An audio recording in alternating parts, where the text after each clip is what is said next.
Welcome to today's Explainer. We are embarking on a literal rescue mission for your tax refund. You know the drill, right? The tax filing deadline is looming, you're frantically gathering your documents, and you're ready to just get this annual chore out of the way.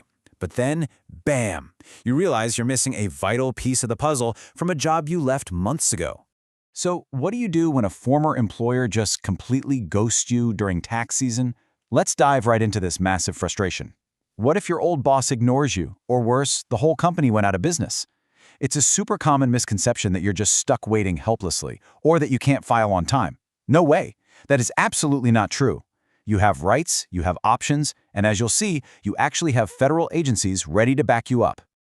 Don't panic, we've got you covered. Here is our step-by-step roadmap for today. First, the crucial W-2 form. Then, checking employee portals, reaching out to HR, deadlines and employer penalties, IRS help, and Form 4852, and finally, finalizing your tax return.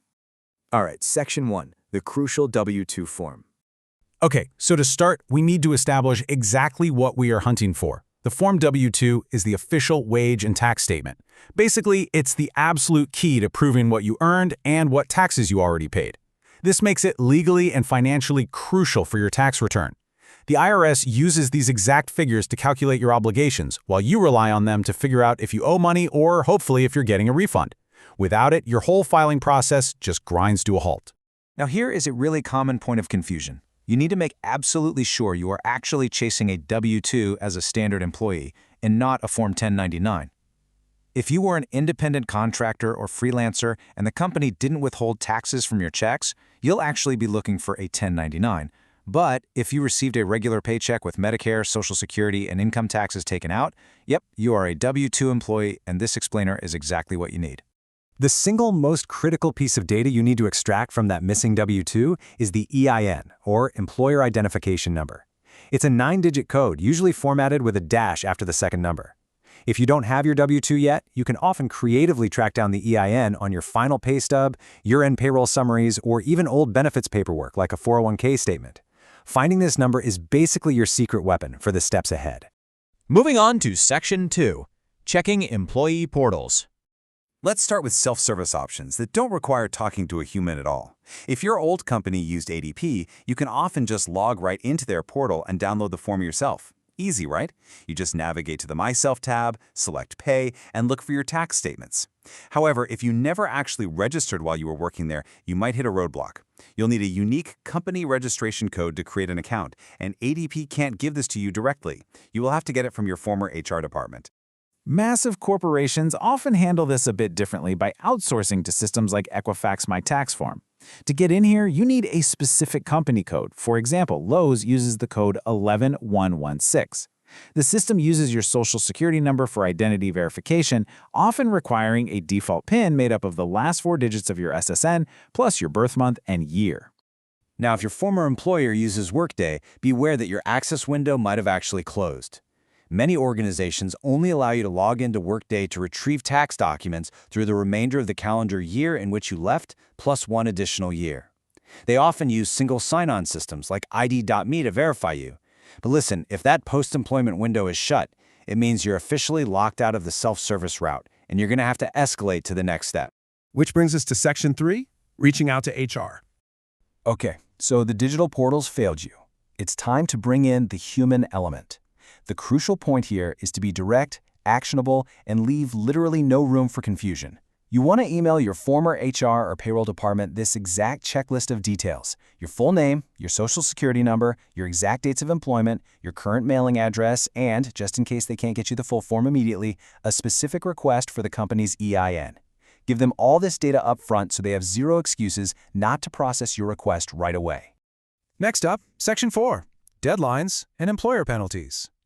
If your former HR department is still dragging their feet, let's talk about the law, because you actually have all the power here. Employers are legally obligated to send that W-2 by January 31st of the year following the tax year. If they drop it in the mail on January 31st, sure, it might take a few days to reach you. But if mid-February rolls around, specifically February 15th, and your mailbox is still empty, well, that gives you the green light to take serious action. You absolutely do not have to wait indefinitely before the filing deadline. Get this, the IRS can hit you employer with a penalty of anywhere from $60 to $340 per form for non-compliance, depending on how late they are and the size of the business. The law definitely has teeth. The IRS uses these penalties to keep employers accountable so you can actually fulfill your own tax duties. A gentle, polite reminder of these penalties to an unresponsive HR department can sometimes magically produce a W-2 out of thin air. Let's look at Section 5, IRS Help, and Form 4852.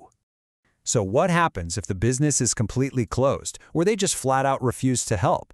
It is time for the nuclear option. Dial this exact toll-free IRS helpline at 800-829-1040 after mid-February, because believe it or not, the IRS is actually on your side in this dispute. When you call, just be prepared. You'll need your own information plus your employer's legal business name, address, and phone number. Oh, and if you track down their EIN from an old pay stub like we discussed earlier, definitely have that ready too. Once you provide those details, the IRS will step in as your personal enforcer. They'll send an official demand letter, known as a Letter 1290C, directly to your old boss. This puts the company on a strict 10-day clock to provide you with your tax documents, while officially notifying them of those incoming financial penalties we talked about if they continue to ignore the law. Simultaneously, because the IRS really doesn't want you to miss your own filing deadline, they will send you Form 4852. This is the official substitute for Form W-2. It is basically your golden ticket to estimate your wages and tax withholdings using the year-to-date data from your final pay stub.